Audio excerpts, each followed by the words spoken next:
Hello guys and welcome to a new brand video. In this tutorial I'm going to show you how to generate a token on GitHub website. So the first thing to do is to open your web browser, either if it was Google Chrome, Mozilla Firefox, Microsoft Edge or any web browser that you are using. After that you will need to go to github.com. And now we will need to create an account so we can be able to use the GitHub services. So basically all we need to do is to click on sign up and then it will redirect us to the sign up page.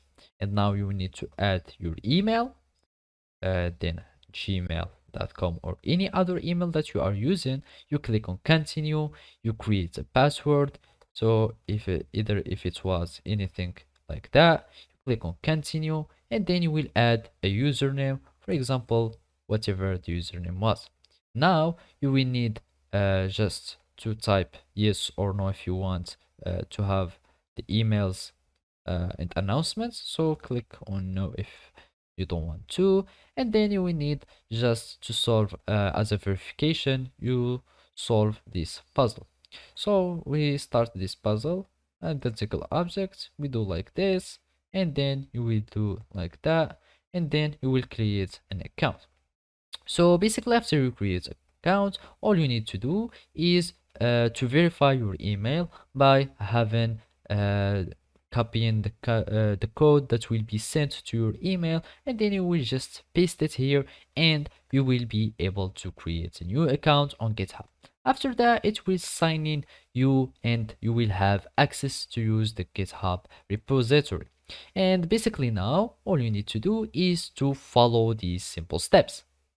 So after you log into your account, all you need to do is to go to your profile, settings, and then you will need to go to the developer settings here at the bottom. We'll click developer settings. Here you go to personal access tokens, and here we will find tokens. After that, you will need just to click on generate new token and click on them.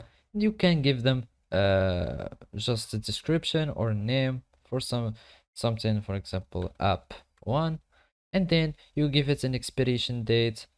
After that you can just select some scopes, etc., and then you will click on generate token. After that you will need just to copy this token, and this is your personal token or personal access token. So basically this is how you can do it. Thank you for watching and see you next time.